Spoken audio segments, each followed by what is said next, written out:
I want to be your next district attorney. Because my motto is, you know, if you do the crime, you're going to do the time. The current district attorney, Slippery Steve, what I call him, his motto is, you do the crime, you pay the dime. Right? We got to stop that. I want to make equal justice under the law for everybody. So if you support me, if you like what I'm saying, you don't have to believe what I'm saying. Google me. Google him and you see what kind of character he has. I've done more trials in the last 6 months than that man has done in 35 years. And I'm going to tell you a brief another story. I do murder cases. I had a gentleman in February, Mr. Michael Ellis. He's authorized me to tell this story as well. Mr. Ellis was a black male charged with a double homicide. And the state took him to the Capitol Review Board. They wanted to kill him. And the police investigated one story, and they ran with it. And he kept telling me, I was there when it happened, but I didn't fire. Thank you all for even showing up, okay? If y'all want to grab a shirt on the table, or please take a sign. Please take a sign. Pretty please take a sign. Thank you. My name is Jonathan MacArthur. I'm a criminal defense attorney, past 22 years. I happen to be a candidate for North Las Vegas Municipal Court, but as I'm not elected, I'm still just a member of the community. As a defense attorney, I go through discovery every day. I represent people that are accused of crimes. Now, in a system that's working even reasonably well, the majority of the people I represent are actually guilty of the crimes either they committed or a lesser version. It might not be as severe as what they're charged with, but it's not a surprise to me when they're actually culpable for something. However, I'd be lying if I didn't say that somewhere between 6 and 15% of the people I represent in an average year are completely innocent, and they just get caught up inside of the drag net. But that's not really my point. My point is that working inside of the system, it's abundantly clear to me that Las Vegas Metropolitan Police Department is the most important political player in the game. You don't become the elected district attorney without the blessing and the cooperation of the sheriff. What he is naming is called invisible power. Repeat after me. Say invisible. Invisible Power. Now, visible power would be the mayor. They are visible power. Say visible power. Visible power. I can see you, but I can't see who funded your campaign and who influences you behind the scenes. That is called Visible power. Okay, go ahead. And so, as not to take up more time than was just afforded me for the crosstalk, I respect what you do, right? Your efforts are appreciated. However, my perspective on the efficacy within the Las Vegas Metropolitan Police Department is very different. They are highly insulated against mistakes or misconduct of their own officers. From my perspective, I see the Internal Affairs Division, which is supposed to be the police of the police. But here, like some other communities, they're more like an insurance company. Right? If an officer does something illegal or untoward, they evaluate the facts of that. Meanwhile, we YouTube. You see what it says there? Primary election. And that's what this is about. This isn't about me. This may be our next elected official interviewing me. But honestly, this is all about him. I didn't want to make this about me because we need to get out there and vote for this young dude. And this is what we talked about today. Hey, we are in the building. Count time. Get on your racks. We are back at Count Time Podcast. I have a special guest with me. Can you please introduce yourself, brother? Greetings. I hope everybody ain't on here because they out to vote right now, but my name is Frank Lewis, and that's author Frank Lewis, the author of The Journey of Domestic Violence. Frank Lewis, the author. Y'all got me live, so I have to prepare myself. My name is Frank Antoine Lewis, and the title of the book is The Journey of Frank Antoine Lewis, Product of Domestic Violence, book number 1. Product of Domestic Violence.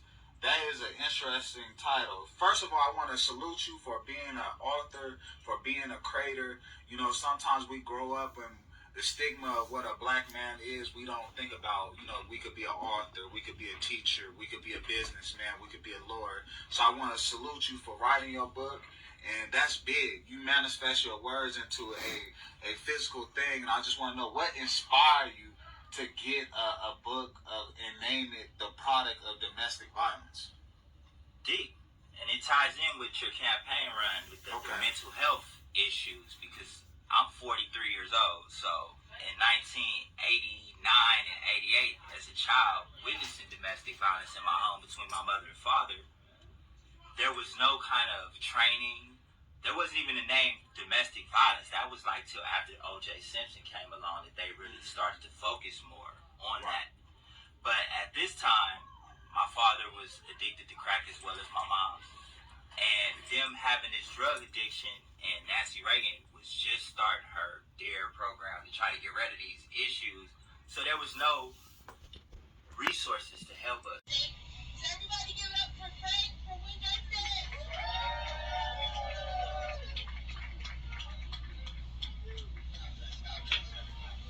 Well, we out here deep. The importance to me of voting.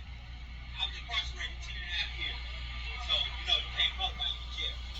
There's a lot of people right now that are incarcerated that don't understand the power of the vote.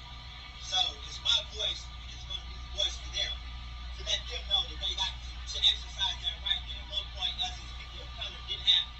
We had to fight, sweat, and bleed for this opportunity to vote.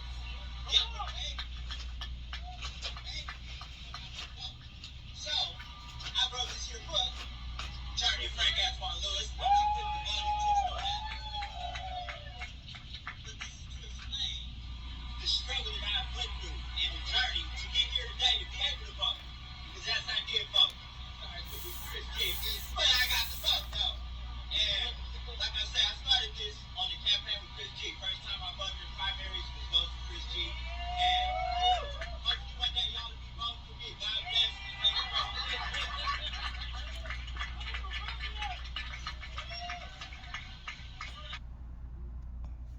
Hood I'm in, and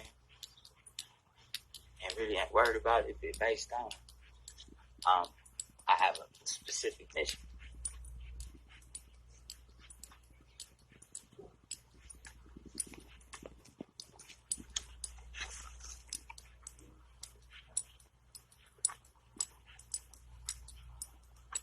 Top of the tops, brothers. I'm inviting everybody out to the church around the corner. We having an event coming on, I don't even know, I should know this off the head, June 11th, but it's going to be the district attorney, the cat. We trying to get Steve Wilson up out of here, you feel me? So the new dude, Ozzy, he going to be there himself to let us know why we should elect him. We got felonies right there. Okay, yeah. Where they built that new building at? I'm in California. I'm working for the campaign because I believe that we really need change out here if we going to grow. Man, I'm hitting every door. I don't even know where I'm at, but I'm talking to every brother we can talk to. Y'all have a blessed one.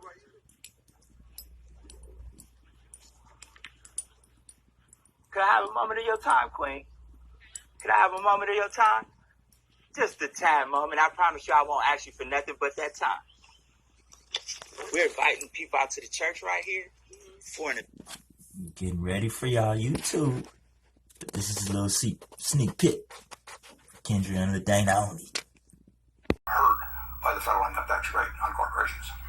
Estate taxes? A thought about that? Oh, estate taxes. You hear people call it the death tax. There are going to be 2.5 million people die in the United States this year. How many estate tax returns are going to be? Probably about 5,000. And the interesting thing is, if I talk to somebody about welfare mothers or something like that, they say how debilitating it is to have these food stamps and it takes away their incentive to do anything.